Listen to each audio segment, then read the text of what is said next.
Hello everyone, good evening सभी लोगों को and most welcome to R academy Firozabad. आ जाइए सभी लोग, क्लास आपकी स्टार्ट हो चुकी है और एक बेहतरीन सेशन आपका फिर से स्टार्ट होने जा रहा है। एज यूजुअल जो आप लोगों की क्लासें हैं इंग्लिश ग्रामर, एडवांस लेवल के इंग्लिश ग्रामर के एमसीक्यूज प्रैक्टिस सेट आपके चल रहे हैं और जो एग्जामिनेशन है EMRS, UP, TGT, PGT, BPSC English, DSSB, GSSC, UKPSC, ठीक है ना, जितने एग्जामिनेशन है जिसमें इंग्लिश ग्रामर के जिस तरीके के जिस पैटर्न के क्वेश्चन पूछे जाते हैं, ठीक है ना, उस पैटर्न पर आधारित आपके ये मॉडल पेपर या प्रैक्टिस सेट बोल दीजिए मैं लेकर आ रहा हूँ। सो चलिए गाइस स्टार्ट करते हैं। और ऐसे सभी कैंडिडेट जो पहली बार जुड़ रहे हैं चैनल को सब्सक्राइब और वीडियो को लाइक शेयर जरूर कर दीजिएगा, ठीक है। तो स्टार्ट करेंगे। क्वेश्चन नंबर 1 आपकी स्क्रीन पर आ चुका है। दिया गया है transform the following into the passive voice. आपके सामने सेंटेंस है it is time to close the shop. It is time to close the shop. हमें इसको पैसिव वॉइस में चेंज करना है। चलिए चेंज करके बताइएगा, जल्दी जल्दी से देखते हैं किसका आंसर सबसे पहले आ जाएगा, ठीक है। और सभी जगह पर शेयर कर दीजिए जिससे मोस्टली कैंडिडेट क्लास में जुड़ पाए। एक सेंटेंस दिया गया है एक्टिव वॉइस का, it is time to close the shop. इसका ट्रांसफॉर्मेशन करना है, पैसिव वॉइस बनाना है, आप लोगों को पैसिव वॉइस में कन्वर्ट करना है। ऑप्शंस पर दिए गए हैं, the shop is to be closed by time, it is time the shop should be closed, it is time for the shop to be closed, और दिया है the shop should be closed now। Question number 1 बताना है सभी को और अभी तक किसी का कोई आंसर नहीं है। इट मीन्स क्वेश्चन का लेवल काफी डिफिकल्ट है। चलिए चिंटू कुमार का आंसर आ गया है। पहला कमेंट है ऑप्शन नंबर ए। चलिए तो इसका जो फॉर्मेशन है उसे समझ लीजिए। जब आपके पास एक्टिव सेंटेंस कुछ इस तरीके का दिया हो जिसमें फॉर्मेट हो आपका इट इज, ठीक है ना, इट इज, उसके बाद में दिया गया हो टाइम या कुछ भी चीज दी गई हो, ठीक है, और साथ में दिया गया हो 2 + V1, 2 + V1 यानी इनफाइनेटिव विद 2 दिया गया हो। इस कंडीशन का अगर हमारा एक्टिव सेंटेंस है उसको पैसिव में चेंज करने के लिए हमें क्या करना पड़ेगा, यहाँ पर 2 दिया उसकी जगह पे 4 कर देंगे और कर देंगे इट इज, और टाइम जो दिया है टाइम की जगह पे टाइम लाएंगे, और कुछ और वर्ड दिया गया हो तो आप उसका यूज करेंगे। इट इज टाइम, टू को हटाएंगे, फॉर लगाएंगे, ठीक है ना। उसके बाद में क्या है, जो नाउन दिया गया है, ठीक है ना, जो नाउन दिया गया है या प्रोनाउन दिया गया है उस प्रोनाउन को यूज करेंगे, ठीक है ना। उसके बाद में क्या करेंगे, टू लगाएंगे और बी लगाएंगे और V3 लगा देंगे। चलिए इसको चेक कर लेते हैं। तो यहाँ पर है इट इज टाइम फॉर, ठीक है ना, नाउन हमारा है द शॉप, 2 भी लगा दिया है, ठीक है ना, और V3 कर दिया है। ऑप्शन नंबर सी जिनका जा रहा है बिल्कुल करेक्ट है, नोट करिएगा। It is time for the shop to be closed, ये हमारा पैसिव का फॉर्मेट हो जाएगा और इसको आप लोग याद रखिएगा। इसी तरीके से आपको चेंज करना है, ठीक है ना। इट इज, उसके बाद में टाइम दिया गया हो, टाइम या कुछ और चीज दी गई हो वो इट इज टाइम, उसके बाद में फॉर लगाएंगे। फिर जो नाउन या प्रोनाउन दिया गया है यहाँ पर, ठीक है ना, जैसे ये दिया गया it is time to close the shop, उसको लगाएंगे। उसके बाद में इनफाइनेटिव विद 2 और V3 कर देंगे। अगला क्वेश्चन है हमारे पास, question number 2। Transform the following sentence into the comparative degree without changing the meaning. Sentence है आपके पास में ये, iron is one of the most useful metal. Iron is one of the most useful metal. हमें change करना है यानी transformation करना है कंपैरेटिव डिग्री में। कंपैरेटिव डिग्री में चेंज करना है पूरे सेंटेंस को। ऑप्शन ABCD में आप लोग देखिएगा कौन सा वाला आंसर हमारा करेक्ट हो जाएगा, ठीक है।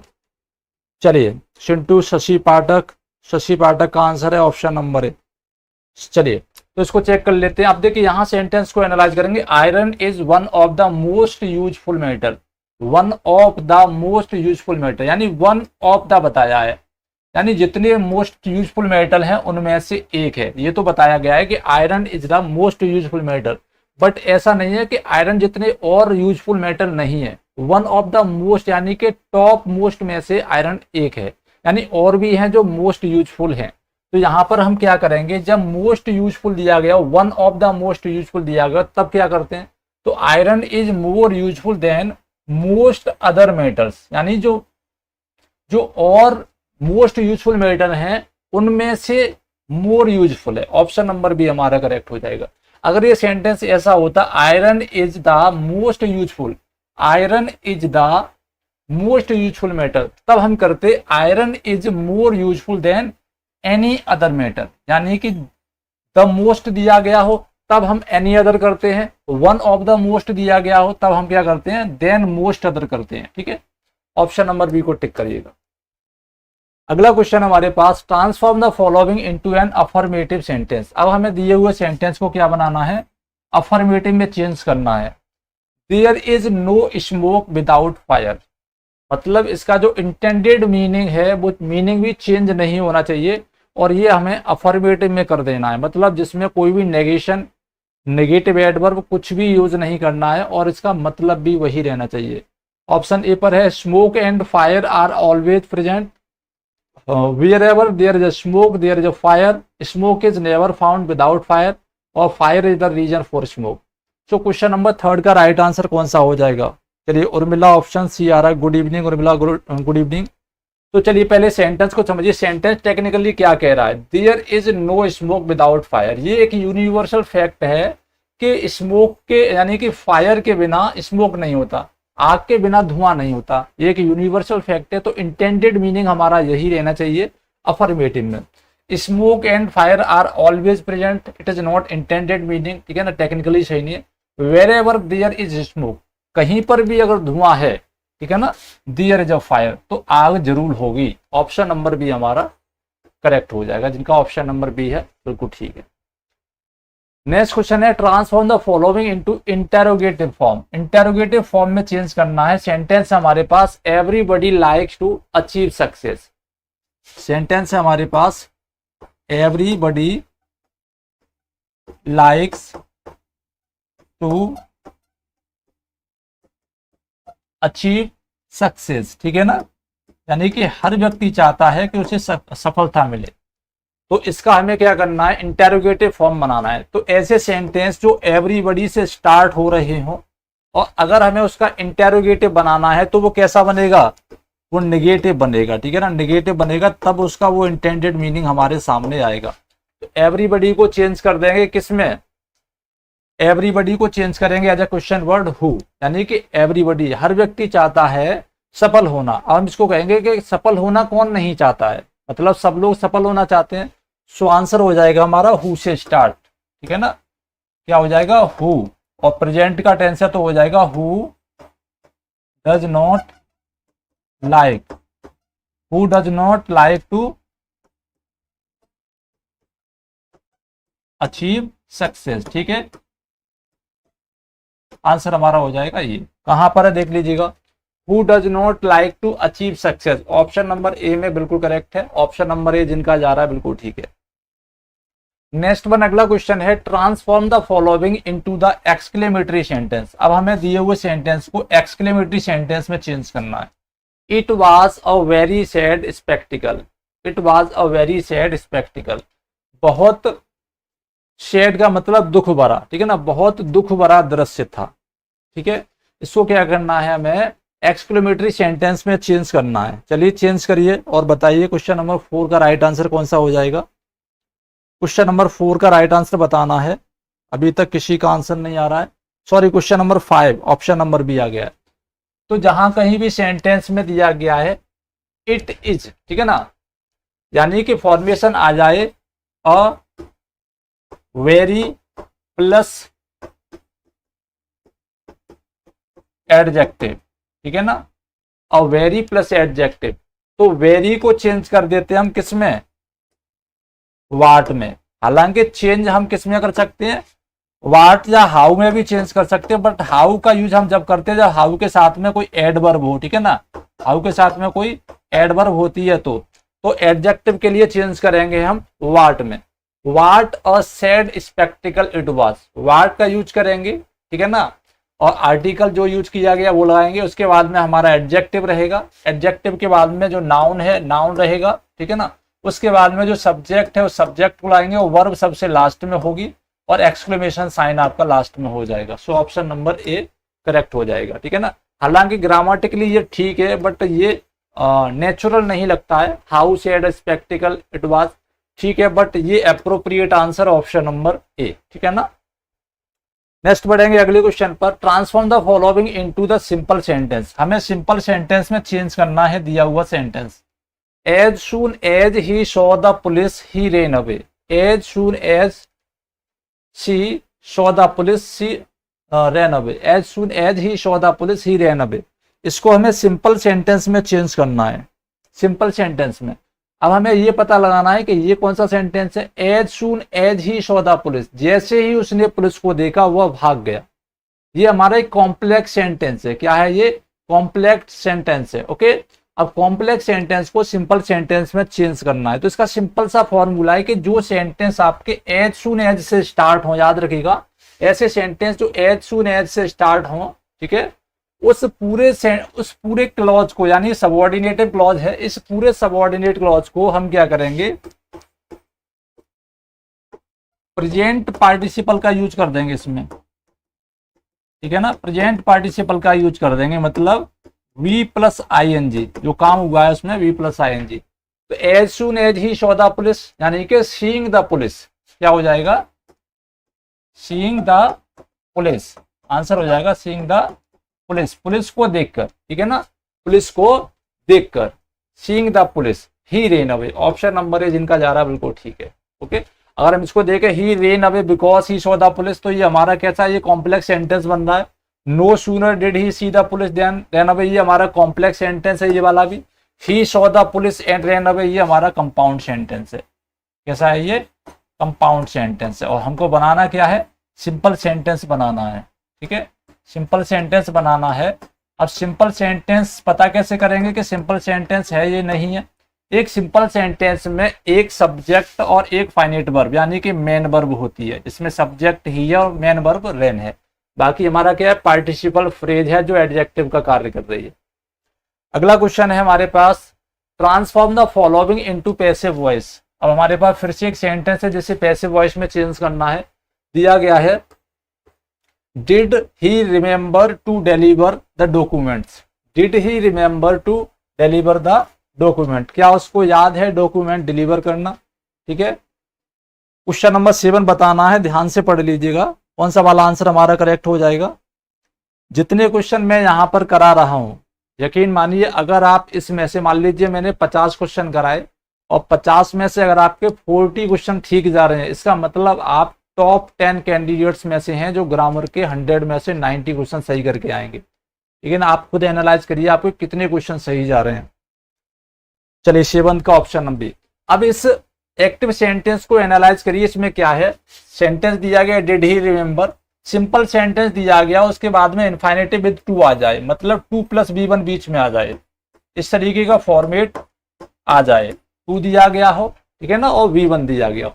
तो ऐसे सेंटेंस को कैसे करते हैं, सिंपल सा फॉर्मूला है कि सब्जेक्ट होता है उसे ऑब्जेक्ट बना देते हैं, ऑब्जेक्ट होता है उसे सब्जेक्ट बना देते हैं, और जो वर्ब चेंजिंग है वो वर्ब चेंज कर देते हैं। तो इसमें वर्ब क्या है, वर्ब है इसमें रिमेंबर। रिमेंबर का क्या हो जाएगा, यहां पर डिड दिया गया, मतलब पास्ट की फॉर्म है, did remember.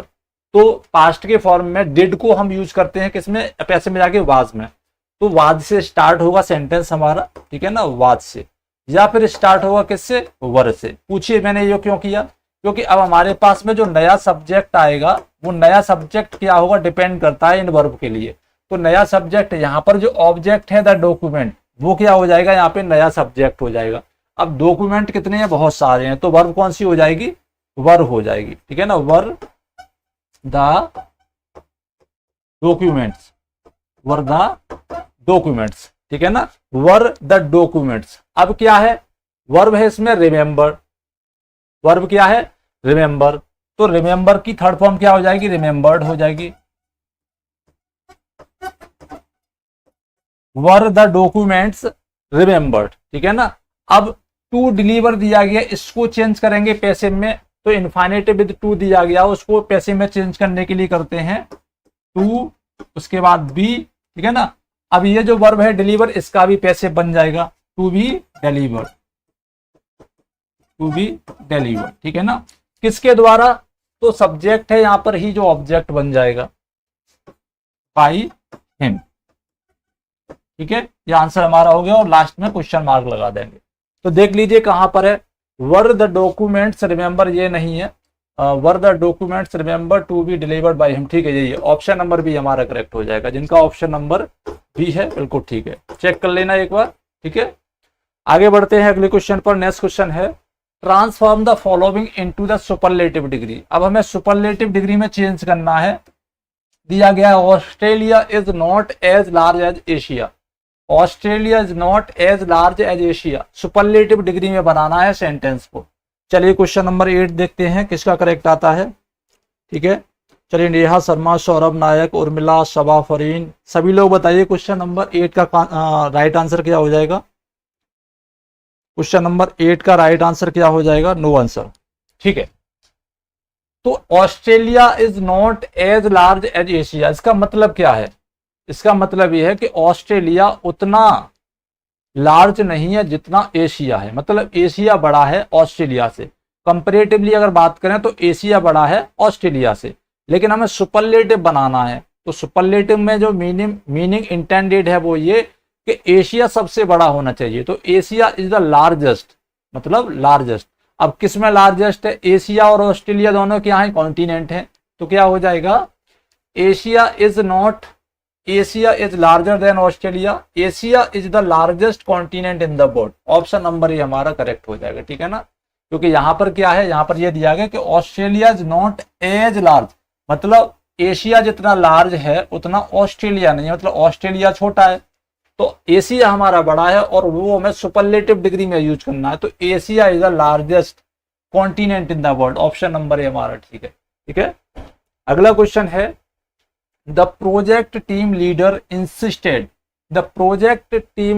Insisted that the final report, खाली जगह फिल करनी है, बाई मंडे मॉर्निंग। फटाफट बताइएगा, is submitted, was submitted, be submitted, will be submitted. Question number 9 में कौन सी जगह पर कौन सा ऑप्शन फिल करेंगे जिससे हमारा सेंटेंस बिल्कुल करेक्ट हो जाए। क्वेश्चन नंबर 9 बताना है, जल्दी जल्दी से बताइए।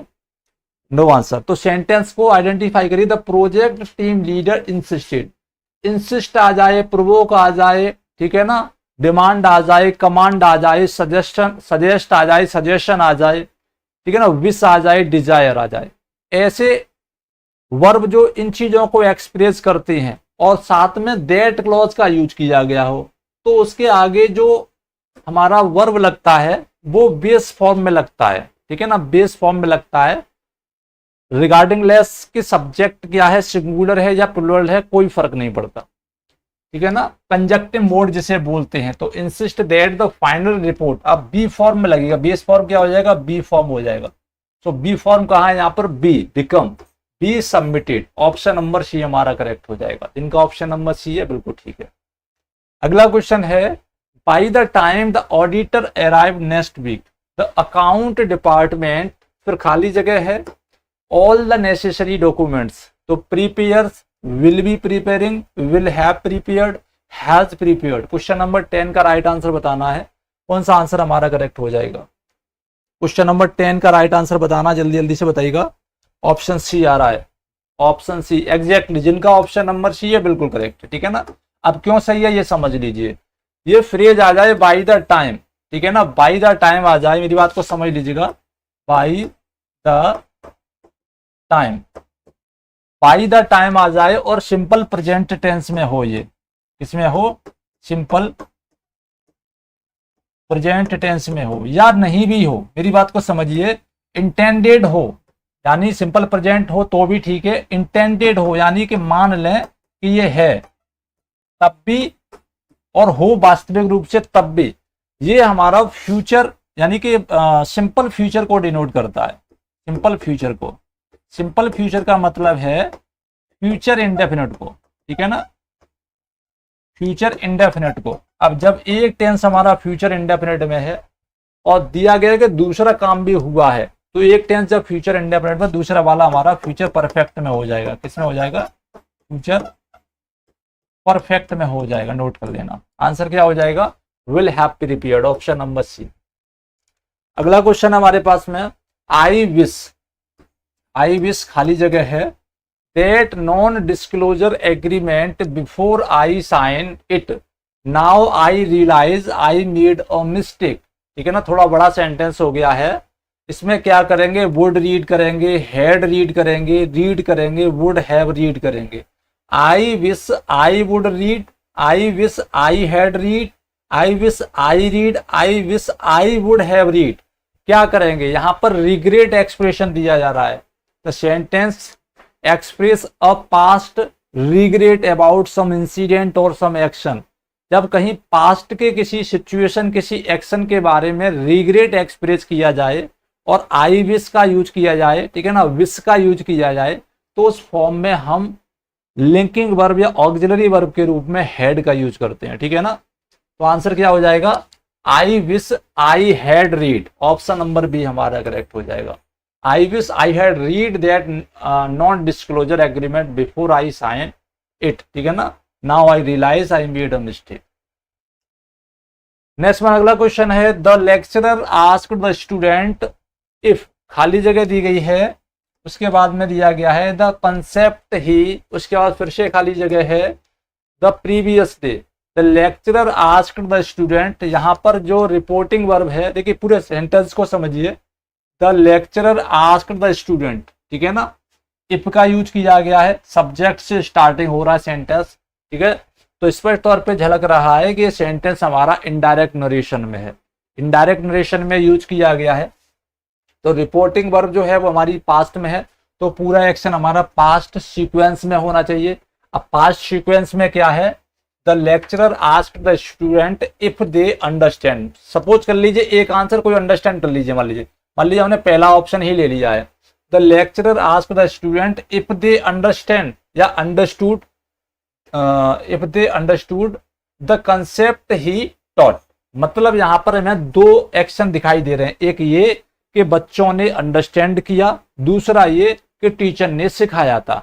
तो पहला कंसेप्ट कौन सा हुआ, सिखाया था वो या अंडरस्टैंड किया वो।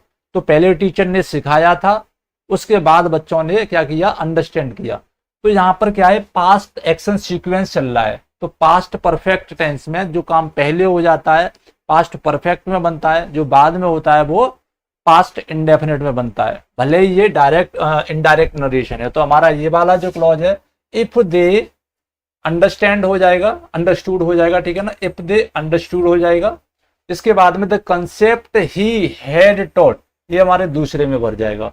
ऑप्शन नंबर सी करेक्ट हो जाएगा। जिनका ऑप्शन नंबर सी है बिल्कुल ठीक है, नोट कर लेना, ठीक है ना। बहुत स्टैंडर्ड लेवल के, एडवांस लेवल के एमसीक्यूज हैं आप लोगों के, बस आप चेक करते जाना आपके कितने आंसर सही जा रहे हैं, ठीक है।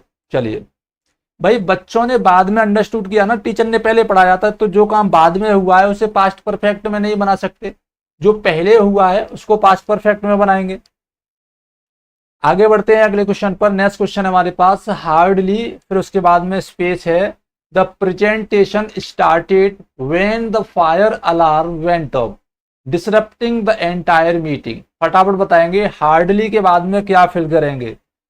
ऑप्शन नंबर ए, बी और सी, डी में से कौन सा वाला आंसर करेक्ट हो जाएगा क्वेश्चन नंबर 13 में। क्वेश्चन नंबर 13 का राइट आंसर क्या हो जाएगा, चलिए क्वेश्चन नंबर 13 का राइट आंसर क्या हो जाएगा, नो आंसर। तो हार्डली और स्कार्सली, ये दो ऐसे नेगेटिव एडवर्ब हैं जिनके साथ में हम इन्वर्जन सब्जेक्ट का यूज करते हैं, और मोस्ट आफ्टर हम हार्डली और स्कार्सली के साथ में क्या करते हैं, हेड का इस्तेमाल ज्यादा करते हैं, ठीक है ना। बट ये डिपेंड करता है कि यहाँ पर जो मेन वर्ब है वो कौन सी है। तो स्टार्टेड हमारे पास दिया गया है, ठीक है ना, स्टार्टेड दिया गया है जो कि वर्ब की थर्ड फॉर्म का इस्तेमाल किया जा रहा है। तो यहाँ पर हम क्या करेंगे, हेड का इस्तेमाल कर देंगे।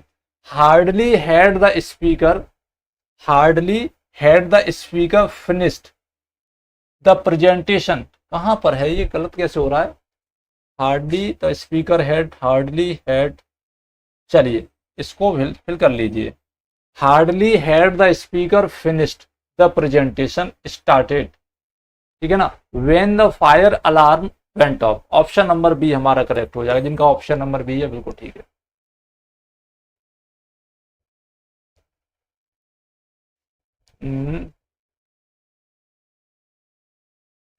यहां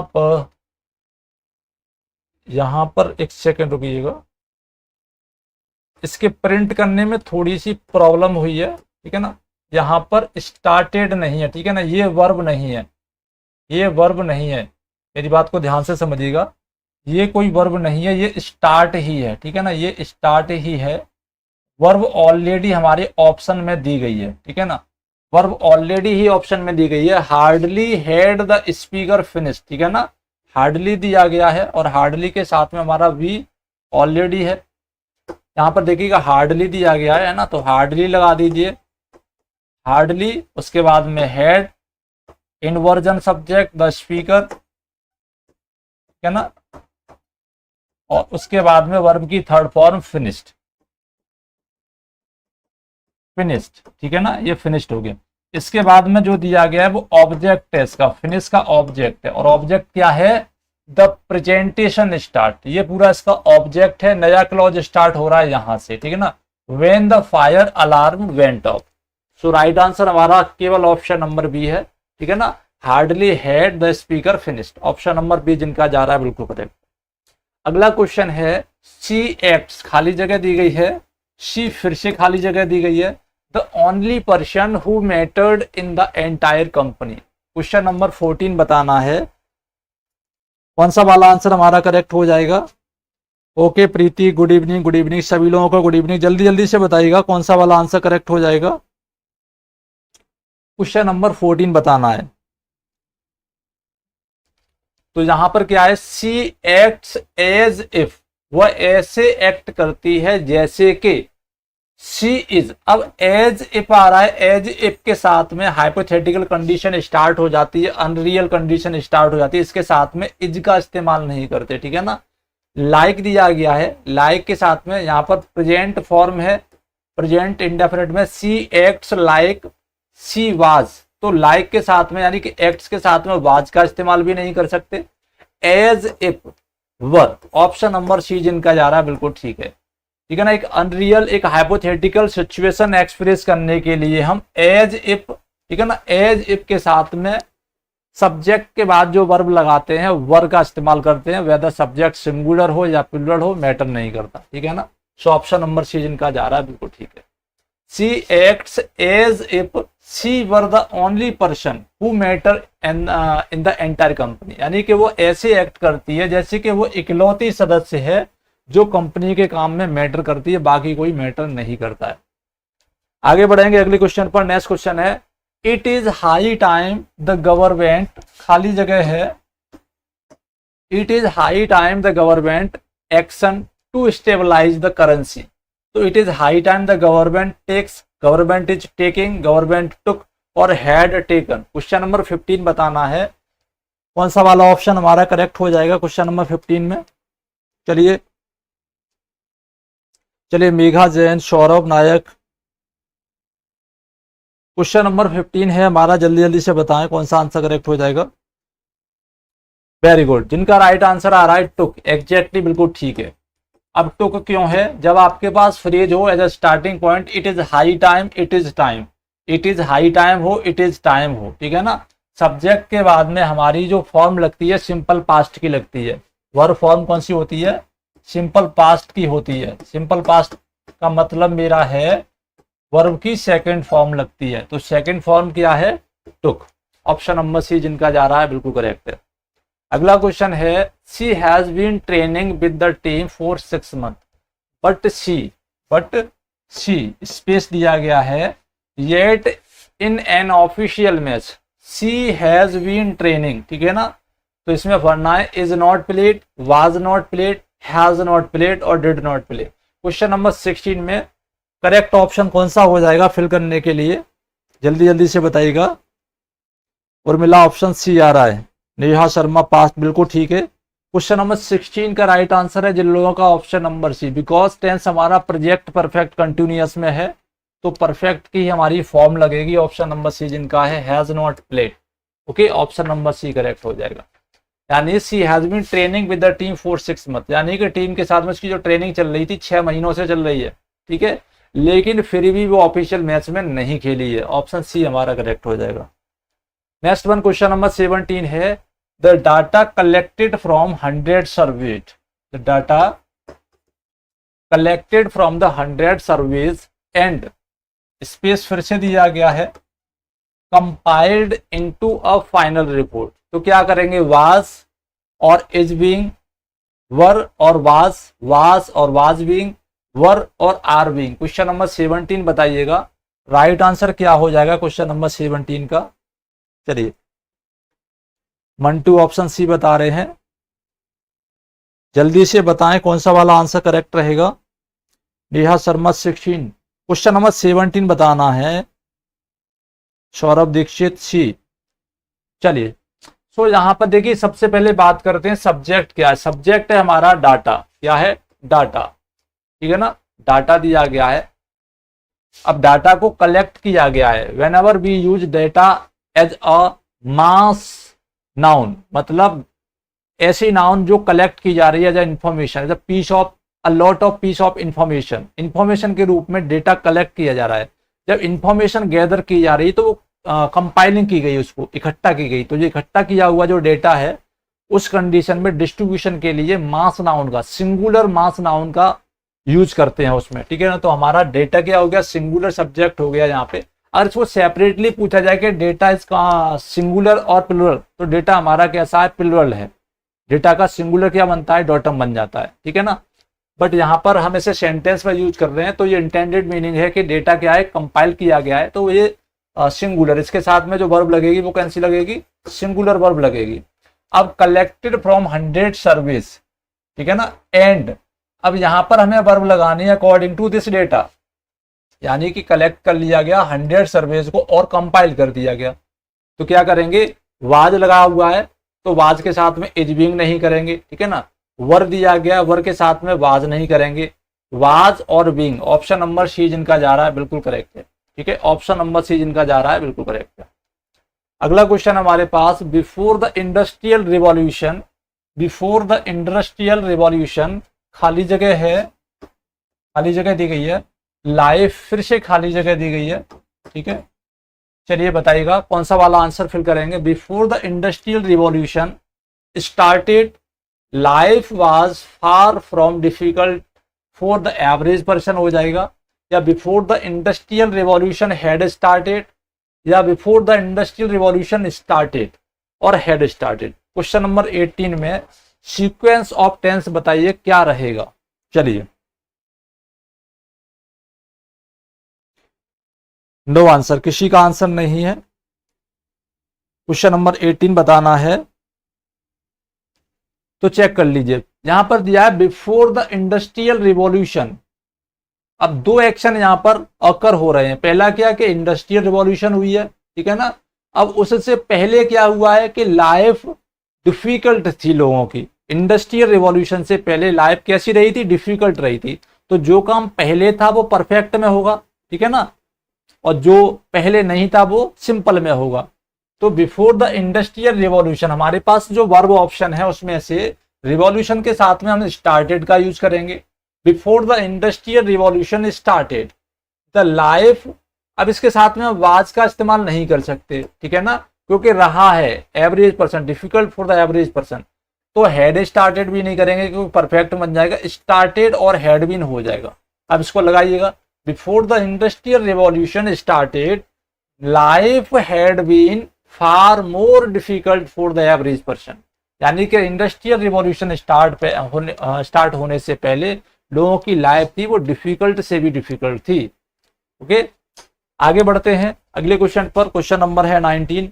the project team decided to call off the meeting due to the sudden severe weather warning. So question number 19 में बताना है हमें what is the meaning of the phrasal verb call off. Call off का मतलब बताना है। Call off का मतलब क्या होगा?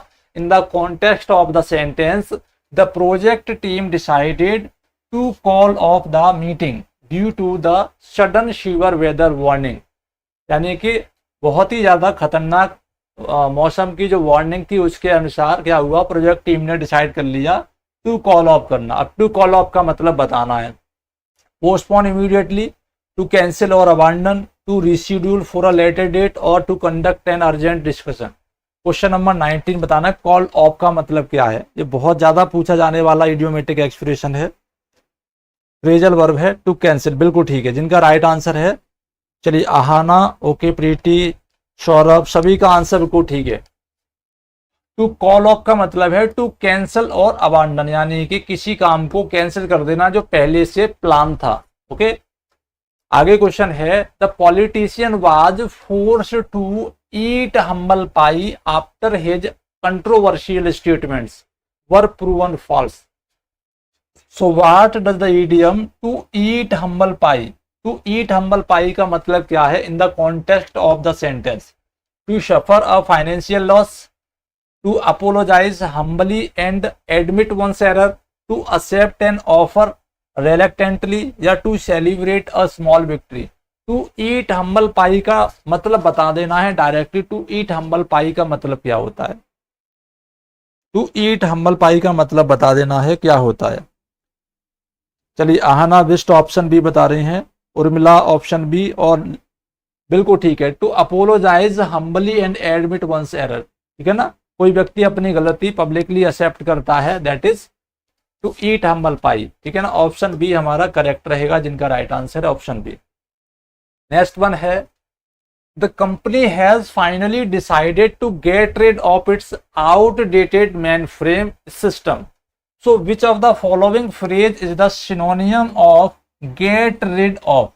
अब हमें गेट रिड ऑफ का सिनोनियम बताना है। गेट रिड ऑफ का मतलब तो आप लोग जानते ही होंगे, छुटकारा पाना। ठीक है ना, किसी चीज से मुक्ति पा लेना, किसी समस्या से। तो गेट रिड ऑफ का मतलब सिनोनियम बताना है इस फ्रेज का, take over, dispose of, hold on to, account for. Question number 21 का राइट आंसर बताना है, कौन सा वाला आंसर करेक्ट हो जाएगा क्वेश्चन नंबर 21 में, जल्दी से बताइएगा। चलिए, आहाना बिस्ट ओके, और मिला शिवहरे, सौरभ नायक, जल्दी जल्दी से बताएं। तो गेट रिड ऑफ का मतलब होता है गिव अप, छोड़ देना किसी चीज को, मतलब ज्यादा नोटिस नहीं करना। डिस्पोज ऑफ भी हो जाता है, ठीक है ना, छुटकारा पा लेना। ऑप्शन नंबर बी हमारा करेक्ट हो जाएगा, निराकरण कर देना उस चीज का। अगला क्वेश्चन है after the board meeting the CEO had to feel a difficult question after the recent scandal. So the phrasal verb missing in the sentence. अब यहां पर आपको एक फ्रेजल वर्ब बतानी है जो मिसिंग है, ठीक है ना। After the board meeting the CEO had to field, चलिए मैं यहां पर ही बोल देता हूं, आपको अंडरलाइन कर देता हूं। यहां पर टू फील्ड दिया गया है, सेंटेंस क्वेश्चन का तरीका बता देता हूं। क्या टू फील्ड को हटाकर कुछ और कर सकते हैं, इंप्रूव कर सकते हैं या नहीं कर सकते हैं, बस ये बताना है। After the board meeting the CEO had to field a difficult question about the recent scandal. तो फील्ड ऑफ होगा, फील्ड आउट होगा, फील्ड विद होगा, या field used transitively as a verb, या फील्ड का सिर्फ फील्ड ही रह जाएगा। चलिएगा क्वेश्चन नंबर 22 बताएंगे, कौन सा वाला हमारा ऑप्शन करेक्ट हो जाएगा। यहाँ पर सोच समझकर आंसर दीजिएगा, ठीक है। 22 का ऑप्शन ए आ रहा है, फील्ड ऑफ नहीं होगा। फील्ड का मतलब, टू फील्ड का मतलब है टू डील विद, यानी किसी चीज का निराकरण करना, ठीक है ना। टू फील्ड का मतलब क्वेश्चंस का आंसर देना, क्वेश्चंस को फेस करना, रेस्पॉन्ड टू समथिंग, ठीक है ना। टू फील्ड का मतलब भी होता है respond to something, respond to a difficult question. मतलब ये है कि after the board meeting, board meeting के बाद में सीईओ को फेस करना पड़ा किसका, रिस्पॉन्स करने के लिए कठिन से कठिन क्वेश्चंस का, अबाउट द रिसेंट स्कैंडल, जो रिसेंट स्कैंडल हुआ था उससे संबंधित बहुत सारे प्रश्नों का उसने क्या किया, रिस्पॉन्ड किया। तो फील्ड यहाँ पर ट्रांजिटिव वर्ब के रूप में यूज किया गया है, फील्ड का है to feel a difficult question. Okay, जिनका ऑप्शन नंबर डी है बिल्कुल ठीक है। आगे बढ़ेंगे अगले क्वेश्चन पर। नेक्स्ट क्वेश्चन है despite the setback the manager decided to press ahead with the expansion plan. तो प्रेस अहीड का आंसर बताना है। Despite the setback the manager decided to press ahead with the expansion plans. तो delay, persist, retreat और consult. Question number 23 बताना है। अब मैं यहाँ पर आपको बता देता हूँ एक बार फिर से, डिस्पाइट द सेटबैक, यानी सेटबैक मतलब घाटा होने के बावजूद भी मैनेजर ने डिसाइड किया किसका, to press अहीड। To press ahead का मतलब है अपनी बात पर टिके रहना, कायम होना, विद द एक्सपेंशन प्लान, उनका जो एक्सपेंशन प्लान था उस पर मैनेजर टिका रहा, ठीक है ना। प्रेस अहीड का मतलब हुआ टिका रहना, कायम होना, फर्म रहना, डिटरमाइन रहना। तो डिले, परसिस्ट, रिट्रीट, कंसर्ट, कौन सा आंसर हो जाएगा? Option number B, to persist. ठीक है ना, परसिस्ट यानी डिटरमाइन, फर्म होना अपने आप में। बिल्कुल ठीक है, परसिस्ट जिनका राइट आंसर है, एग्जैक्टली बिल्कुल करेक्ट है। ओके, अहाना बिल्कुल ठीक है, कृष्ण कुमार बिल्कुल ठीक है। आगे बढ़ेंगे अगले क्वेश्चन पर। After the long hike the climber was totally worn out and could wearily move. So the closest synonym बताना है हमें किसका? worn आउट का। worn आउट का सिनोनियम बताना है। देखिए, अब तक एग्जामिनेशन में आपने देखा कि सिनोनियम एंटोनियम से डायरेक्ट वर्ड टू वर्ड पूछ लिए जाते हैं, बट आपको इस तरीके के क्वेश्चन भी प्रिपेयर रखना है जिसमें फ्रेजल वर्ब का, इडियोमेटिक एक्सप्रेशंस का भी आपको सिनोनियम और एंटोनियम्स पता होना चाहिए, जो बहुत ज्यादा एडवांस है। ठीक है ना, अब जैसे worn आउट है, अब worn आउट का मतलब पता होगा तो आप इसका सिनोनियम बहुत जल्दी फटाक से बता देंगे। ठीक है ना, तो डिटरमाइन, एग्जस्टेड, ठीक है ना, एंथुसियास्ट, डैमेज्ड। तो worn आउट का मतलब होता है टायर्ड, थक जाना। ठीक है ना, worn आउट का मतलब है टायर्ड टू मच, ठीक है, थक जाना। आप बताइएगा, आप बता सकते हैं ना? तो after the long hike the climber was totally worn out and could बेयरली move, यानी बहुत लंबी हाइक पर जाने के कारण जो क्लिम्बर था वो बहुत ज्यादा थक गया था और बड़ी मुश्किल से वो अब चल पा रहा था। तो क्या हो जाएगा? Option number B, exhausted. जिनका ऑप्शन नंबर बी है बिल्कुल ठीक है। टायर्ड का सिनोनियम होता है एग्जस्टेड। ठीक है ना, चलिए आगे बढ़ते हैं। Which option use the phrasal verb put across. Put across कहां पर करेक्टली यूज किया गया है? ठीक है ना, पुट अक्रॉस का मतलब पहले देखिएगा। She put across her new theory to the conference delegates. The fireman put across the fire quickly. The items were put across the table. He put across his coat before leaving. तो put across का मतलब पता होगा तो आप बता पाएंगे कि किस सेंटेंस में पुट अक्रॉस का जो मतलब यूज है वो बिल्कुल करेक्टली किया गया है। ठीक है, क्वेश्चन नंबर 25 जल्दी जल्दी से बताइएगा। क्वेश्चन नंबर 25 का राइट आंसर क्या हो जाएगा? चलिए,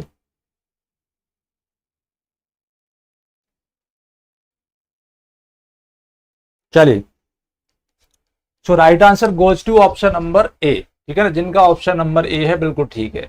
अब यहां पर समझिएगा, पुट अक्रॉस, पुट अक्रॉस का मतलब क्या है? पुट अक्रॉस का मतलब है to make understand a new idea, new theory in this way that anyone can understand very well. मतलब किसी भी आइडिया, किसी भी बात को इस तरीके से कम्युनिकेट करना कि हर व्यक्ति के समझ में आ जाए, दैट इज पुट अक्रॉस। तो यहां पर ये बिल्कुल करेक्टली यूज किया गया, put across. She put across her new theory to the conference delegate. अब यहाँ पर देखिए, द फायरमैन पुट अक्रॉस, तो फायरमैन पुट अक्रॉस किसी आइडिया पर बात करने के लिए फायर क्विकली तो नहीं होगा ना, तो आइटम पर पुट अक्रॉस नहीं होगा, ही पुट अक्रॉस नहीं होगा। ऑप्शन नंबर ए हमारा केवल करेक्ट। ठीक है, नेक्स्ट वन हमारा क्वेश्चन नंबर है 26। When you are visiting the factory floor, when you are visiting the factory floor remember to look out for hazards. So the right answer goes to for the meaning of look out for. Look out for का मतलब क्या हो जाएगा? ignore, be vigilant about और search for और glance at। चलिए, question number 26 बताना है, इसका राइट आंसर करेक्ट हो जाएगा? No answer. Question number 20 vigilant बिल्कुल ठीक है, कृष्ण कुमार राजा बिल्कुल ठीक है। अवेयर ऑफ समथिंग यानी कि किसी चीज से सतर्क रहना। ऑप्शन नंबर बी जिनका जा रहा है बिल्कुल ठीक है। ओके, ऑप्शन नंबर बी जिनका जा रहा है बिल्कुल ठीक है। चलिए,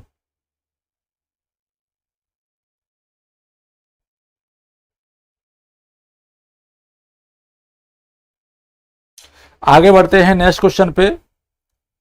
क्वेश्चन नंबर दिया गया हमारे पास, the project was already over budget. The project was already over budget, so the new expenses were just the last straw that broke the camel's back. तो यहां पर मीनिंग बताना है द लास्ट स्ट्रॉ का।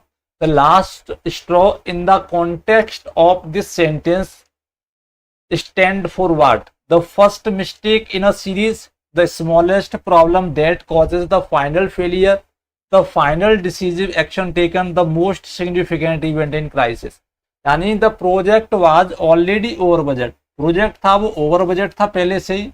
सो जो नई एक्सपेंस थी वो क्या साबित हो रही थी, लास्ट स्ट्रॉ साबित हो रही थी, जिसने क्या किया, ब्रोक द कैमल्स बैक, जिसने, अब कैमल्स बैक भी क्या है, कैमल्स बैक भी यहाँ पे एक इडियम है, ठीक है ना। ब्रोक द कैमल्स बैक का मतलब to make so much burden on something, यानी कोई व्यक्ति बहुत बुरे तरीके से फंस जाए किसी बर्डन में। तो लास्ट स्ट्रॉ का मतलब हो जाएगा the smallest problem that causes the final failure. कभी कभी ऐसा होता है, मान लीजिए कि आप कहीं ट्रेन में सफर करने या एरोप्लेन में सफर करने या कहीं पर भी जा रहे हैं आप, और उस जगह का जो टोटल फेयर है वो 10,000 रुपीज है, बट आपकी जेब में केवल 9,999 रुपीज है, ठीक है ना। अब आपके पास पैसे कितने कम है, ओनली 1 रुपीज। बस उस 1 रुपए की वजह से आपकी जिंदगी में उथल पुथल कितनी कितनी बच रही है कि आप कहीं जा नहीं सकते। तो ये क्या है, एक स्ट्रॉ, ठीक है ना, क्या बन गया, लास्ट स्ट्रॉ बन गया। ये ऐसी चीज जो माइनर है, ठीक है ना, लेकिन बहुत बड़ी और फाइनल डिफीट क्रिएट कर रही है आपके लिए। Option number B will be correct answer. अगला क्वेश्चन है हमारे पास, सिनोनियम बताना है। The company's tenuous hold on the market began to weaken after the merger. तो हमें बताना है टेनेंस का सिनोनियम। टेनेंस का सिनोनियम क्या होगा, फटाफट बताएंगे। फर्म, वीक, परमानेंट और एग्रेसिव। क्वेश्चन नंबर 28 बताएंगे, ठीक है। कौन सा आंसर हमारा करेक्ट हो जाएगा, जल्दी जल्दी बताइएगा। सौरभ दीक्षित, ओके। चलिए देखिए, मोस्टली कैंडिडेट क्लास में जुड़ते हैं और देखते हैं कि एक क्वेश्चन नहीं आया, 2 नहीं आया, और क्लास को अवॉइड करके चलते बनते हैं। ठीक है, याद रखिएगा, जो इन क्वेश्चंस को कर लेगा, एक बार कर लेगा, समझ लेगा, याद कर लेगा, आने वाले फ्यूचर एग्जामिनेशन में बहुत ज्यादा बेनिफिशियल साबित होंगे ना, है ना। चलिए, तो अवॉइड करके जाएंगे तो नुकसान आप ही का होगा। याद रखिएगा, जो चीज डिफिकल्ट है, जो चीज नई है, उसको सीखना तो जरूर है, आवश्यक है। अगर आप बार बार वही चीजें सीखते रहेंगे जो आप जानते हैं, तो फिर नया सीखने का मौका कहाँ से मिलेगा। ठीक है, तो नया भी सीखना चाहिए। तो टेनस, अब इस पूरे सेंटेंस को देखिएगा। द कंपनीज, कंपनी दिया गया है, सब्जेक्ट है, अपॉस्ट्रोफी एस दिया गया है।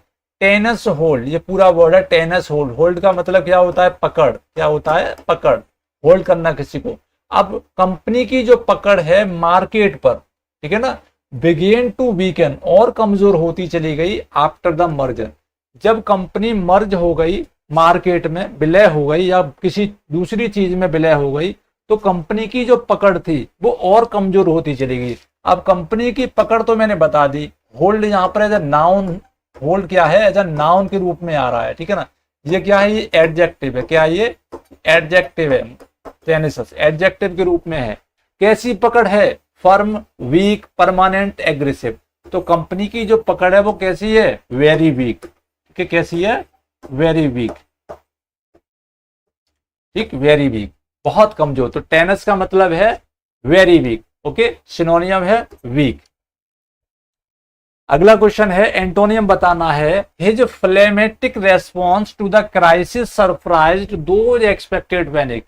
यानी कि उसका जो फ्लेमेटिक रेस्पॉन्स है किसके प्रति, क्राइसिस, परेशानी के प्रति, उसने क्या किया, सरप्राइज कर दिया उन सभी लोगों को जो एक्सपेक्ट करते थे पैनिक। पैनिक का मतलब त्राही त्राही, परेशानी, जिनको एक्सपेक्टेशन ये थी कि व्यक्ति परेशान हो जाएगा, पैनिक हो जाएगा, ठीक है। लेकिन उसका जो फ्लेमेटिक रिस्पॉन्स था उसने सभी को सरप्राइज कर दिया। तो फ्लेमेटिक का मतलब क्या हो जाएगा, फ्लेमेटिक का मतलब क्या होगा, इंडिफरेंट, इमोशनल, काम, स्टोइक। यहाँ पर एंटोनियम बताना है, ये भी याद रखना है। क्या बताना है, विपरीत बताना है। तो पहले तो हमें पता हो क्या फ्लेमेटिक का मतलब क्या है, उसके बाद में हमें बताना हो कि इसका एंटोनियम क्या है, ठीक है ना। फटाफट बताएंगे। क्वेश्चन नंबर 29 का राइट आंसर क्या हो जाएगा, चलिए ऑप्शन नंबर बी, फ्लेमेटिक। फ्लेमेटिक का मतलब है किसी भी परेशानी में कोई व्यक्ति जब इमोशनल ना हो, ठीक है ना, नो इमोशन, स्टोइक जिसको बोलते हैं, इंडिफरेंट जिसे हम बोल सकते हैं, ठीक है ना, उस कंडीशन का व्यक्ति, उस एटीट्यूड का व्यक्ति। तो उसका अपोजिट क्या हो जाएगा, जो इमोशनल नहीं है उसका अपोजिट क्या हो जाएगा, emotional. Option number B correct हो जाएगा। जो भावुक नहीं हुआ, उसका जो मतलब बिगर भावनात्मक रिस्पॉन्स मिला, इंडिफरेंट रिस्पॉन्स मिला, जिसके कारण सभी लोग सरप्राइज हो गए, क्योंकि उनको एक्सपेक्टेशन ये थी कि व्यक्ति पैनिक हो जाएगा, ठीक है ना। तो उसका जो अनइमोशनल या इंडिफरेंट एडजेक्टिव यूज किया गया, उसका एंटोनियम क्या हो जाएगा, इमोशनल, ठीक है ना। ऑप्शन नंबर बी हमारा करेक्ट हो जाएगा। अगला क्वेश्चन है, the report was deliberately obfuscated with technical jargon to hide the lack of progress. तो हमें ऑब्फ्यूस्केट का मतलब बताना है, यहाँ पर सिनोनियम बताना है, ठीक है ना। तो क्लैरिफाइड, ऑब्सक्योर्ड, सिंप्लीफाइड और रिवील्ड, तो ये बहुत ही पॉपुलर वर्ड है और मैं अपने ही क्लासेस में मोर देन 10 और 15 टाइम्स आपको करा चुका हूँ। आई होप कि आपको ये लर्न भी हो गया होगा, ठीक है ना। ऑब्फ्यूस्केटेड, अनक्लियर्ड, ऑब्सक्योर्ड, ठीक है ना, जिनका राइट आंसर है ऑप्शन नंबर बी, अनक्लियर्ड, ऑब्सक्योर्ड, ठीक है ना, एम्बिगियस, ये सभी इसके मतलब है, सिनोनियम है। आगे बढ़ेंगे अगले क्वेश्चन पर। नेक्स्ट क्वेश्चन है, a person who is incapable of making mistakes और बीइंग रॉन्ग। क्वेश्चन नंबर 31 बताना है, वन वर्ड सब्स्टिट्यूशन है। A person who is incapable of making mistake और बीइंग रॉन्ग, तो फेलिएबल, इनफेलिएबल, ओमनीसाइंट, इम्यूटेबल। क्वेश्चन नंबर 31 बताना है, किसका राइट आंसर करेक्ट जाएगा, ठीक है। चलिए, हाँ, ऑब्सक्योर्ड जिनका था बिल्कुल ठीक है। हमारे पास क्वेश्चन नंबर 31 है, जल्दी जल्दी से बताएंगे कौन सा आंसर करेक्ट हो जाएगा। चलिए, कृष्ण कुमार राजा को ऑप्शन सी बता रहे हैं, पढ़ लीजिए इसको, देखिए क्या है।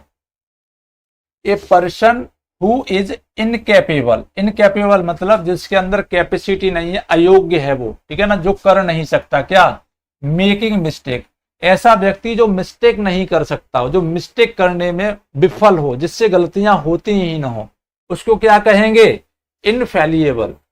ऑप्शन नंबर बी हमारा करेक्ट हो जाएगा, जिससे कभी गलतियां ना होती हो, इनफेलिएबल, जिससे गलतियां होती हो वो फेलिएबल। ऑमनीसाइंट का मतलब है the person who know everything. Immutable का मतलब है that is not able to change. So केवल हमारा आंसर क्या हो गया, infallible. Option number B correct है। अगला क्वेश्चन है, the deliberate and malicious burning of property, जानबूझकर किसी प्रॉपर्टी में आग लगाना, ठीक है ना। The deliberate and malicious burning of property, किसी प्रॉपर्टी में जानबूझकर, ठीक है ना, आग लगा देना। तो वेंडलिज्म और इंसेंडियरी, आरिशन और पायरोमेनिया। क्वेश्चन नंबर 32 बताना है, ये भी वन वर्ड है। क्वेश्चन नंबर 32 बताना है, ये भी वन वर्ड है, चलिएगा। हाँ, इनफेलिएबल जिनका जा रहा था बिल्कुल करेक्ट आंसर है, ठीक है। सो नो आंसर, तो नोट करेंगे आर्शन। ऑप्शन नंबर सी जिनका है बिल्कुल करेक्ट है। अब ये है क्या, मान लीजिए किसी व्यक्ति के मन में आया कि मैं लाओ इसमें आग लगा दूं, तो द्वेषपूर्ण व्यवहार के रूप में जानबूझकर दुश्मनी के तौर पे किसी प्रॉपर्टी में आग लगा देना, सेट फायर, आर्सन कहलाता है, ठीक है। ऑप्शन नंबर सी हमारा करेक्ट है। बाकी के ऑप्शन भी काफी इंपोर्टेंट है, तो इनको भी समझ लीजिएगा। आरिशन का मतलब मैंने ऑलरेडी आपको बता दिया, arson is the criminal act of deliberately setting fire to property, किसी प्रॉपर्टी में जानबूझकर आग लगा देना, वो क्या है, arson. Pyromania is the psychological impulse to set fire, एक व्यक्ति के अंदर साइकोलॉजिकल कुछ ऐसे इंपल्स होते हैं, मनोवैज्ञानिक ऐसे ड्रॉबैक होते हैं कि उसके पास ऐसी इरिटेशन, ऐसे भावनाएं उत्पन्न होती हैं कि उसको लगता है कि इस चीज में आग लगा दूंगा तो मैं संतुष्ट हो जाऊंगा। अपने आप को सेटिस्फाई करने के लिए जो इंपल्स उसके अंदर क्रिएट होती है, उसके कारण किसी चीज में आग लगा देना, ठीक है ना। इसके बाद है वेंडलिज्म, ये क्या है, जानबूझकर और मैलिशियसली, दोनों का मतलब ऊपर वाले का इसका मतलब सेम है, बट इसमें क्या है, इसको लिमिट नहीं किया गया है, ठीक है ना, कि किस चीज के लिए आग लगानी है।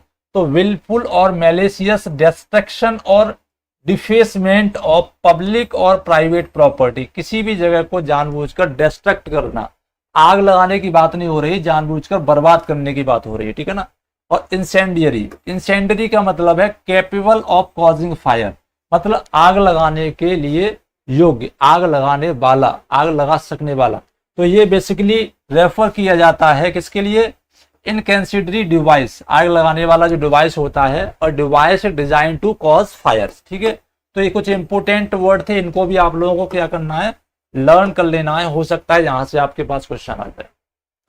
अगला क्वेश्चन हमारे पास, a collection of diverse writings bound together in one volume, यानी कि डिफरेंट यानी डिवर्स राइटिंग को एक साथ वॉल्यूम में कंपाइल कर देना। एंथोलॉजी, ठीक है ना, कंपेंडियम, मिसलेनी और पोर्टफोलियो। क्वेश्चन नंबर 33 का राइट आंसर बताना है, कौन सा वाला आंसर हमारा करेक्ट हो जाएगा। कई बार आप लोगों को बताया गया है इसका आंसर, आई होप कि आप लोगों को याद होगा। ठीक है, बिल्कुल ठीक है, जिनका राइट आंसर आ गया ऑप्शन सी मिसलेनी, बिल्कुल करेक्ट है। चलिए चिंटू, आहाना, उर्मिला, जिनका राइट आंसर है मिसलेनी, ऑप्शन नंबर सी करेक्ट है। जिनका ऑप्शन नंबर सी है बिल्कुल ठीक है। बाकी के वर्ड्स को भी देख लीजिए एक नजर में। Miscellany refers to a collection of various items और थिंग्स ऑफन इंक्लूडिंग राइटिंग, ठीक है, यानी कि ये कलेक्शन को रेफर करता है, वेरियस आइटम्स चीजों को इंक्लूडिंग राइटिंग्स को भी। एंथोलॉजी क्या है, it is a collection of literary works by different authors often grouped by a common theme, genre और टाइम पीरियड। कंपेंडियम का मतलब क्या है, it is a collection of concise but detailed information about a particular subject. Portfolio collection of work, asset और responsibility. तो ये सभी भी वन वर्ड सब्स्टिट्यूशन है, इनको भी आपको लर्न करना है, ज्यादा नहीं है, 4-5 ही है, आप आसानी से याद कर सकते हो। ठीक है, नेक्स्ट वन हमारे पास क्वेश्चन है, ए स्पीच और राइटिंग दैट प्रेजेज समवन और something highly, specially a tribute to someone recently deceased. याद रखिएगा, बात हो रही है रिसेंटली डिसीज्ड, अभी अभी मरे हुए व्यक्ति के लिए, ठीक है ना, क्या किया गया है, राइटिंग दैट प्रेजेस, ऐसा राइटिंग जो प्रेज करता हो, उसकी प्रशंसा करता हो। इट मीन्स हम ये कह सकते हैं कि किसी के फ्यूनरल पर प्रेज में लिखा जाने वाला टेक्स्ट या लिखा हुआ टेक्स्ट जो पढ़ा जाता है उसे हम क्या कहते हैं। तो यूफिमिज्म, यूलॉजी, पैनिजेरिक और सोलिलिकी। क्वेश्चन नंबर 34 बताइएगा, क्वेश्चन नंबर 34 का राइट आंसर क्या हो जाएगा। यूलॉजी, आहाना का आंसर आ गया यूलॉजी, बिल्कुल ठीक है। यूलॉजी बेसिकली इंग्लैंड में क्या था कि जब किसी व्यक्ति की डेथ हो जाती थी तो ग्रेव यार्ड में, जहां पर उसको दफनाया जाता था, जहां पर उसका क्रीमेशन किया जाता था, उस जगह पर कुछ लिटरेरी टेक्स्ट या लिटरेरी पीस होता था, छोटा सा 2-4 लाइनें होती थी, या फिर नहीं भी होती थी, कोई व्यक्ति ऑरली मुंह से उसकी प्रशंसा में कहता था, लिखा हुआ हो सकता था पहले से या उसकी मुंह से ऑरली एट अ टाइम निकलता था, तो वो यूलॉजी होता है। जब किसी की मौत पर, ठीक है ना, एट अ टाइम जब वो मरा है, फ्यूनरल हो रहा है, तब बोली जाती है, वो लाइनें यूलॉजी कही जाती है। ठीक है, ऑप्शन नंबर बी हमारा करेक्ट हो जाएगा। ठीक है, तो यूफिमिज्म को समझ लीजिए। यूफिमिज्म क्या है, एक इनडायरेक्ट वर्ड और एक्सप्रेशन है that you use instead of a more direct one when you are talking about something that is unpleasant, यानी किसी अनप्लीजेंट और एम्बेरेसिंग चीज को डायरेक्ट कहने के बजाय घुमा फिरा के कह देना, ठीक है, उसको क्या कहते हैं, यूफिमिज्म। यूलॉजी मैंने बता ही दिया है। पैनिग्रिक, अ पीस ऑफ राइटिंग और स्पीच प्रेजिंग समबडी और समथिंग, ये भी प्रेज करने के लिए होता है, राइटिंग है या स्पीच है, बट यहाँ पर इसको लिमिट नहीं किया गया है कि ये सिर्फ डिसीज यानी मरे हुए लोगों के फ्यूनरल पर ही होगा, ऐसा जरूरी नहीं है कि यहीं पर होगा, कहीं पर भी किसी की प्रेज के लिए यूज किया जा सकता है। ठीक है ना।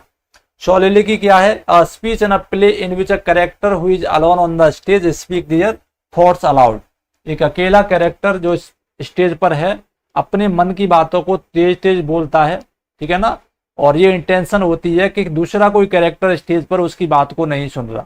ओके, चलिए आगे बढ़ते हैं। नेक्स्ट अगला हमारे पास क्वेश्चन है, अ मेडिसिन और ट्रीटमेंट फॉर ऑल डिसीजेज और डिफिकल्टीज, किसी भी समस्या किसी भी बीमारी का इलाज, एंटीडोट, पेनेशिया, फ्लिक्सर और प्लेसबो। क्वेश्चन नंबर 35 बताना है, बहुत ही पॉपुलर है, ठीक है ना, सबसे ज्यादा पॉपुलर है। ऑप्शन बी बिल्कुल ठीक है, आहाना, कृष्ण कुमार, उर्मिला, सभी लोगों का आंसर ठीक है, चिंटू कुमार बिल्कुल ठीक है। क्या है, पेनेशिया, रामबाण इलाज जिसे बोला जाता है। अगला क्वेश्चन है, द कमेटी हैड, अगेन हमारे पास ग्रामेटिकल क्वेश्चन आ चुके हैं, the committee had difficulty agreeing on, खाली जगह फिर से है, फटाफट बताइएगा, ध्यान से पढ़ लीजिए और बताइएगा, लिटिल और एदर, अ लिटिल और नेदर, फ्यू और बोथ, लेस और एनी। क्वेश्चन नंबर 36 का राइट आंसर बताना है, यहाँ पर हम कौन कौन से दो वर्ड फिल कर देंगे, सेंटेंस हमारा करेक्ट हो जाएगा। तो देखिएगा, the committee had little difficulty, little का मतलब है इक्वल जीरो, मतलब नगण्य, बिल्कुल ना के बराबर। ठीक है, आंसर जिनका जा रहा है नोट करते जाना, little. The committee had little difficulty agreeing on either of the two, agreeing on either of the two proposal। कहने का मतलब ये हो गया कि कमेटी को ना के बराबर डिफिकल्टी है एग्री करवाने में, ठीक है ना। either of two proposal मतलब दोनों में से किसी भी प्रपोजल को, दोनों में से किसी भी प्रपोजल को एग्री करवाने में कमेटी को जीरो डिफिकल्टी हुई थी। ऑप्शन नंबर ए हमारा करेक्ट रहेगा। अगला क्वेश्चन है, she handle the situation, she handled the situation with sensitivity which avoided further conflict। यानी कि उसने सिचुएशन को सेंसिटिविटी के साथ में हैंडल किया, जिससे वाद का जो कन्फ्लिक्ट था, संघर्ष था, वो खत्म हो गया। ठीक है ना, वाद का जो कन्फ्लिक्ट था उसने उसको अवॉइड कर दिया। तो क्या करेंगे, क्या कर सकते हैं यहाँ पर, फ्यू कर सकते हैं क्या, फ्यू नहीं कर सकते हैं। ठीक है ना, अ ग्रेट डील कर सकते हैं क्या, अ ग्रेट डील ऑफ समथिंग। ठीक है, इसको हम यहां पे कर सकते हैं। ऑप्शन नंबर बी हमारा करेक्ट होगा। फ्यू क्यों नहीं कर सकते, क्योंकि फ्यू का यूज हम प्लूरल काउंटेबल नाउन के साथ में करते हैं। ठीक है, ऐसे ही मैनी का यूज भी हम प्लूरल काउंटेबल नाउन के साथ करते हैं। सेवरल का भी यूज हम प्लूरल काउंटेबल नाउन के साथ करते हैं। ठीक है ना, तो तीनों का यूज हम यहाँ करते हैं। अ ग्रेट डील ऑफ का मतलब है बड़े पैमाने पर, यानी बहुत अच्छे तरीके से। She handle the situation with a great deal of sensitivity. Option number B जिनका जा रहा है बिल्कुल ठीक है। नेक्स्ट वन, अगला क्वेश्चन है, identify the sentence where enough is used correctly. चलिए क्वेश्चन नंबर 38 बताइएगा और बताइए एनफ का यूज कहां पर करेक्टली किया गया है। एनफ का यूज कहां पर सही तरीके से किया गया है। क्वेश्चन नंबर 38 बताना है सभी को। चलिए, और सभी लोग वीडियो को लाइक कर दीजिए, अभी तक आप लोगों ने लाइक नहीं किया है। और जो लोग पहली बार जुड़ रहे हैं चैनल को सब्सक्राइब जरूर कर लीजिएगा, नोटिफिकेशन बेल पर क्लिक जरूर कर लें। आरआर एकेडमी फिरोजाबाद टेलीग्राम पर जाइएगा, ठीक है ना, ज्वाइन कर लीजिएगा। वहां पर सभी क्लासेस के लिंक आपको मिल जाते हैं। और RR academy FZD official application को डाउनलोड कर लीजिए। वहां पर सभी क्लासेस के नोटिफिकेशन, जैसे यूट्यूब की नोटिफिकेशन आते हैं, वैसे ही वहां पर भी आपको नोटिफिकेशन मिल जाएगा। Positive plus enough. चलिए, ओके गुड, सो स्टार्ट करते हैं। देखिए जहां पर देखिए एनफ दिया है, एनफ का मतलब है पर्याप्त। क्या दिया है, पर्याप्त। तो एनफ का यूज दो तरीके से होता है, ठीक है ना। अगर हमारे पास एडवर्ब है और एडजेक्टिव है, एडवर्ब और एडजेक्टिव है, then it is followed by enough. ठीक है ना, तो हम एनफ का यूज करते हैं। अगर हमारे पास नाउन है, ठीक है ना, तो हम एनफ को पहले लगाते हैं। ठीक है, दो तरीके से इसका यूज किया जाता है। अब देखिए कहां पर है, तो ही इज एनफ टाल, ये गलत है। ठीक है ना, क्योंकि टाल क्या है, एडवर्ब है। ठीक है ना, एडजेक्टिव है, और इनफ यहां पर नहीं लगेगा। ही इज टाल इनफ, ऑप्शन नंबर बी हमारा करेक्ट रहेगा। टाल क्या है, एडजेक्टिव है, इनफ यहाँ पर एडवर्ब है। ही इज टाल इनफ बिल्कुल ठीक है। और enough money, enough money noun के पहले तो लगाया है, बट ये जो सीक्वेंस है ये गलत है, हैज ये गलत है। ठीक है ना, इस वजह से यहाँ पर सही नहीं है। ही हैज एनफ, एनफ के बाद में ना तो यहाँ पर एडजेक्टिव है, ना एडवर्ब है, ना नाउन, कुछ नहीं है। दैट इज भाई ये वाला भी गलत है, केवल ऑप्शन नंबर बी हमारा सही है। अगला क्वेश्चन है, शी खाली जगह दी गई है, better check the data for errors before submitting the final report. फटाफट बताएंगे, ऑट, मस्ट, हैड और वुड। क्वेश्चन नंबर 39 बताएंगे किनका राइट आंसर आएगा। सबसे पहले ये मैं सभी लोगों का चेक करूंगा, ठीक है। साहिल मुर्मू आ गए हैं, ठीक है। क्वेश्चन नंबर 39 सभी का चेक करूंगा। चलिए, जब हम किसी को स्ट्रॉन्ग एडवाइस, ठीक है, या किसी तरीके की वार्निंग देते हैं, उस कंडीशन पर हम किस वर्ब का यूज करते हैं। तो हैड बेटर हमारा एक फिक्स फ्रेज है, क्या है, had better. Option number C जिनका जा रहा है बिल्कुल ठीक है, C had better check the data for errors. ठीक है ना, किसी को स्ट्रॉन्ग एडवाइस देने के लिए, स्ट्रॉन्ग एडवाइस या सजेशन देने के लिए, ठीक है ना, या वार्निंग देने के लिए कि ऐसा करना चाहिए तुमको। ठीक है ना, इन सभी चीजों के लिए जो फ्रेज यूज की जाती है वो कौन सी होती है, had better, had better. Option number C correct रहेगा। चलिए आगे बढ़ते हैं अगले क्वेश्चन पर। She is very angry. इस क्वेश्चन को जो सबसे पहले करेगा, I will appreciate personally him. She is very angry the delay in processing her application with 8 about और 4। मोस्ट इंपोर्टेंट क्वेश्चन है, ठीक है ना, मोस्ट इंपोर्टेंट क्वेश्चन है। सभी कैंडिडेट करें इसको, सभी का आंसर चेक करूंगा मैं। चलिएगा, सभी का आंसर चेक करूंगा, फटाफट फटाफट बताइएगा। क्वेश्चन नंबर 40 का राइट आंसर क्या हो जाएगा, 8। मुझे पता था सबका 8 ही आएगा, मैं पहले से ही जानता था कि सबका 8 आएगा। चलिए, मोस्टली कैंडिडेट का 8 आ रहा है, ठीक है ना।